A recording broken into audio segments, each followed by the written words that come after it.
Почитуван председателя, почитувани колеги, почитувана македонска јавност. Денес на дневен ред ја имаме предлог завршната сметка на буџетот за жал за 2020 година. Ја разгледуваме после 2 години и од истата не може ништо да се имплементира доколку имаме одредени забелешки за макроекономските проекции за наредниот буџет, бидејќи веќе истите се разгледани, односно веќе е донесен и буџетот за 2022 година.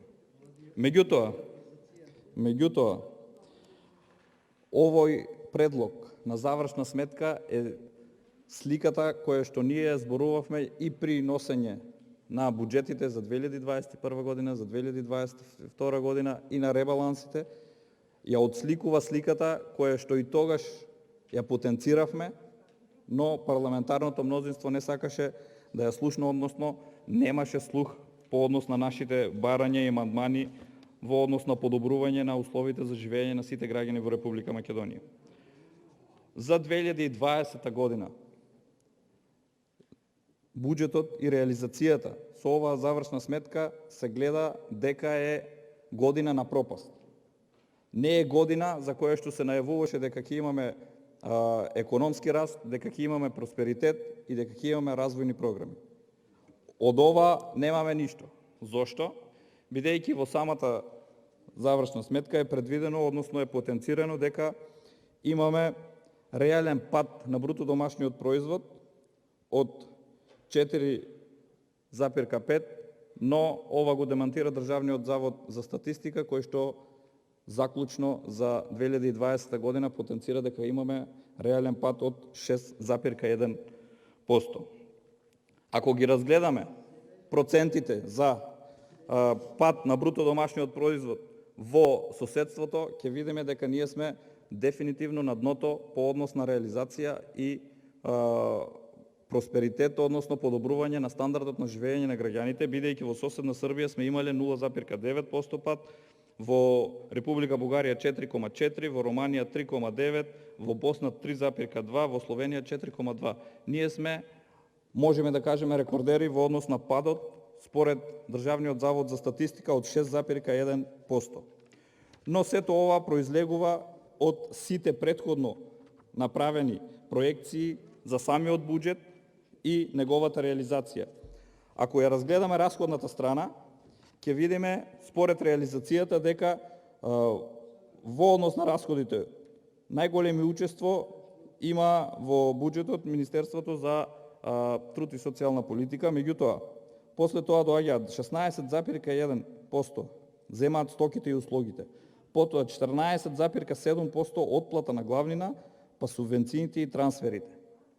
Она што го зборувавме, тоа што сите експерти го потенцираа, она така наречена црна дупка, односно трансфери и субвенции без претходно утврден начин на исплата и давање, односно распределба на овие средства, се повторува секаде.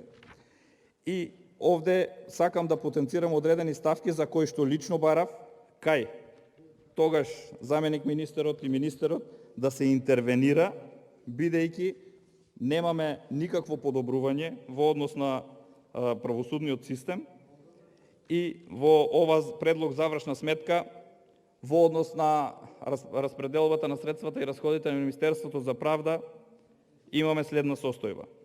И вели вака: јакнење на владење на правото 350.000 денари. Реализација само 660 евра. Правосудниот систем ќе го подобруваме со 660 евра и затоа сме на ова дереџа на кое што се наоѓаме. Исто така, во истото министерство за субвенции и трансфери имаме распределено, односно потрошени близу 4 милиони евра. За подобрување на условите во правосудството имаме 660 евра, за субвенции и трансфери околу 4 милиони евра.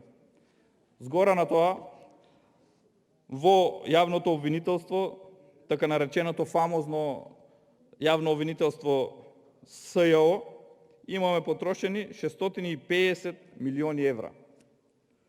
И една ставка која што загрижува од околу 1 милион евра имаме исплата по извршни исправи. Почитувани колеги, за какви извршни исправи станува збор да исплаќа јавното обвинителство, ако знаеме дека овие ставки се енормно големи, а од самата распределба за потрошени средства гледаме дека во 2020 година во ставката исплата по извршни исправи имаме фантастични околу 14 милиони евра. Сите овие средства што се исплатени во 2020 година по однос на исплата на извршни исправи, вкупно имаме околу 14 милиони евра.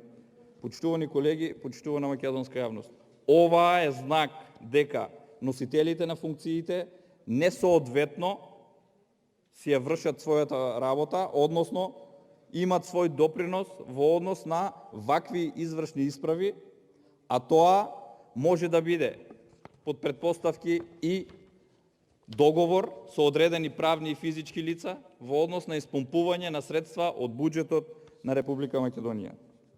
Но за истата фамозна 2020 година, бидејќи зборуваме за 2020 година, можеме и преку бројките да ги проследиме како се движеле одредени параметри, односно показатели во однос на продуктивноста за време на оваа влада, кој што се намалува исклучиво, односно во 2020 година, покрај падот од 6,1%, продуктивноста има пад од 5,8%.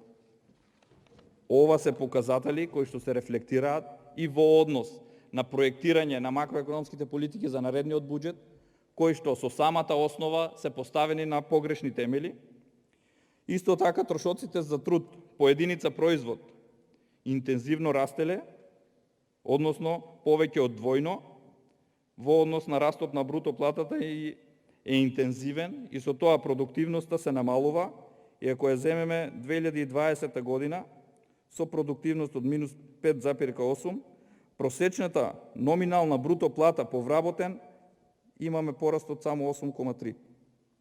Тоа значи дека реалните показатели и во однос на номиналната плата и инфлацијата, која што сите ја подведуваме под превезот на тоа дека имало инфлација во целокупното обкружување и во светот, самите параметри не го покажуваат ова, односно кај нас во Република Македонија инфлацијата започнува многу порано од еврозоната.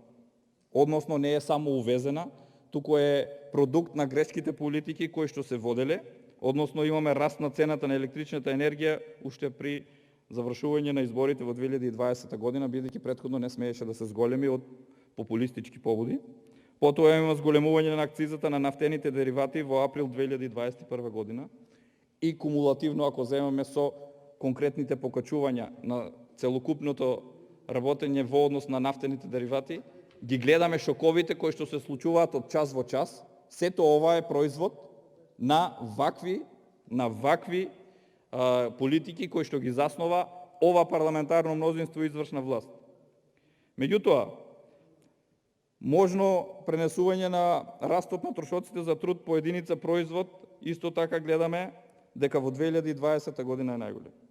Тоа значи, кај нас инфлацијата почнала да расте енормно, уште пред да во Европската Унија се покренат овие инфлаторни спирали, кои што најмногу на својот грб ги чувствуваат граѓаните при секојдневното живење, пазарење и работење, со што оние хвалопејки за кои што се фалат дека ја покачиле минималната плата, номиналната вредност на самата и просечна и минимална плата воопшто не соодветствува со тоа што истите се фалат, исто така и со покачување на пензиите. Меѓутоа, имаме еден надолен тренд од кој што зависи понатамошното функционирање целокупно на сите институции, за да може граѓаните да обстанат, односно да можат да ги намират своите основни потреби, бидејќи од час во час се зголемуваат трошоците, инфлацијата како спирала брзоплето расте и граѓаните живеат се полошо. Овие показатели потврдуваат дека истото ќе ни се случува и во наредниот период, бидејќи немаме здрава основа во економијата. Благодарам.